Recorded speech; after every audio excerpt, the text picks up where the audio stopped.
Hi everyone, today's headlines. Nodal Officer Kikito Sema urges all to give due respect and honor to departed souls. Nagaland reports 244 COVID-19 positive cases and 7 deaths on May 19. Noklak is the only district in Nagaland with zero COVID-19 case. 6,500 people penalized for violating traffic rules in Dimapur, 5,000 caught flouting SOP. NDPP youth donates cash towards Dimapur DTF.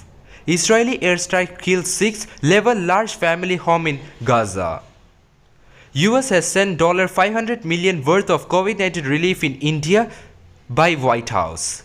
Cyclone Tokte updates. Storm heading towards Haryana, cautions Deputy CM Dushyant Chautala. News in details. Nodal Officer Kikito Sema urges all to give due respect and honor to departed souls. Nodal Officer for COVID Activities Dimapur, Y. Kikito Sema IAS urged all the citizens to give due respect and honor to departed souls irrespective of status and appeal the village authorities not to restrict the dead body from entering the respective villages or colonies.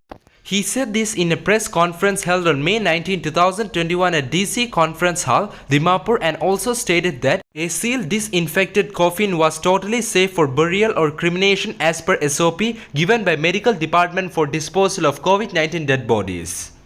Regretting about reports where some village authority or colonies were restricting entry of COVID dead body even for performing the last rite, Sema said that such misconception and mindset should be cleared and appeal the village authority not to restrict the dead body from entering the respective villages or colonies. Nagaland reports 244 COVID-19 positive cases and 7 deaths on May 19. Nagaland reported 244 COVID positive cases, 7 deaths due to COVID-19 and 215 recoveries on Wednesday, May 19, 2021. The Health Minister S. Pangifom updated. With 244 new positive cases on Wednesday, the total tally of positive cases rose to 18,958 and active cases stands at 4,425. The Health Minister updated. Out of 244 new COVID-19 positive cases reported, 115 cases were detected in Dimapur, 88 in Kohima, 12 each in Moguchung and Zunabato, 5 each in Longlang and Voka, 3 in Mon, 2 in Peren, 1 each in Kifri and Peg. Pangyu said. Noklak is the only district in Nagaland with zero COVID-19 case. Noklak, the 12th and youngest district in Nagaland, is the only district that has zero COVID-19 cases, informed Noklak CHC Senior Medical Officer SMO Dr. Victor on Wednesday. Although Noklak COVID data comes under Tuensang CMO, the district has not reported even a single case of coronavirus. Random sample testing was done on May 17, but the result returned negative. According to data provided by the State Health Department, Tuensang district currently has 69 active COVID-19 cases. Noklak may be COVID-free, but its healthcare centers are said to be in bad shape due to manpower shortage and non-funding from the department. 6,500 people penalized for violating traffic rules in Dimapur, 5,000 caught flouting SOP. Around 6,500 people have been penalized for violating traffic rules till date this year in Dimapur, and penalty amounting of Rupees 7 lakh has been collected within a short time, Commissioner of Police Dimapur Rothio Tetso informed on Wednesday. The police officer said at a conference that they were charging defaulters only Rupees 100, which is minimum, otherwise they can even impose a fine up to Rupees 5,000 under the new Motor Vehicle Act. While terming the high amount of penalty collected as an achievement for the police, he said, "I don't appreciate this because this is a serious concern and it is not a good sign. If people violate and policemen has to enforce, this is not a law and order issue, but it is a pandemic issue. An individual responsibility and all of us should restrain ourselves," he stated. He also informed that more than 5,000 people were caught flouting SOP, including not wearing masks. He appealed to the citizens to respect themselves and assured that they would try to give their best in this situation. He stated that Dimapur team is doing well so far and the law and order situation is under control. He added that criminal cases had come down during the pandemic.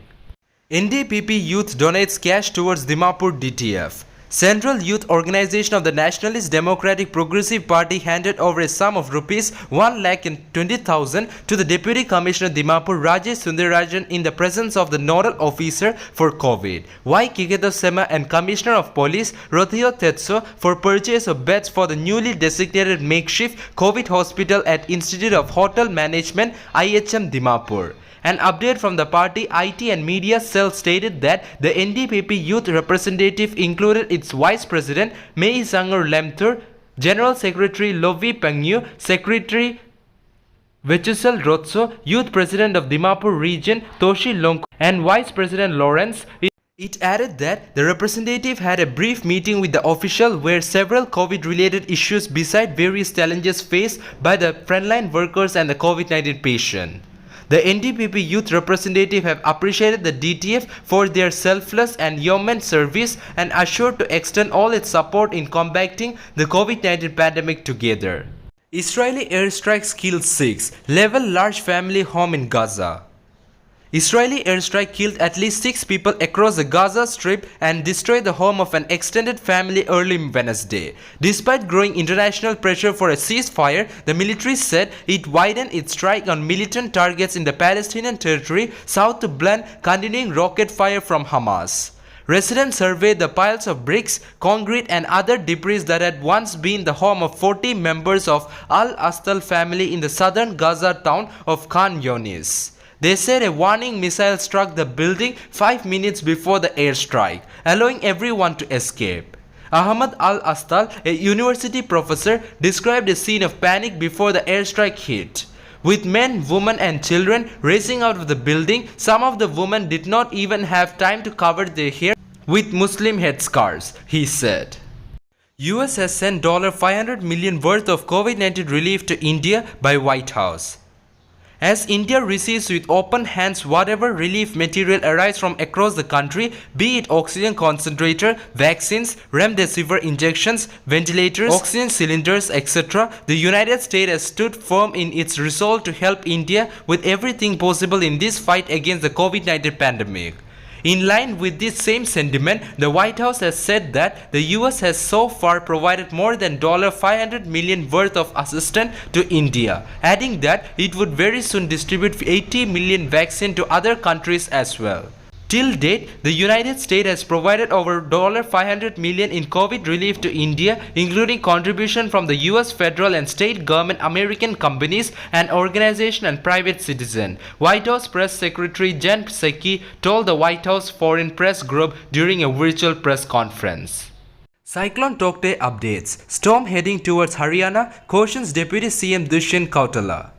The cyclonic storm Tauktae is heading towards Haryana, said Deputy Chief Minister Dushyant Chautala, while urging them to stay vigilant during the next 48 hours and not step out of their home for their safety.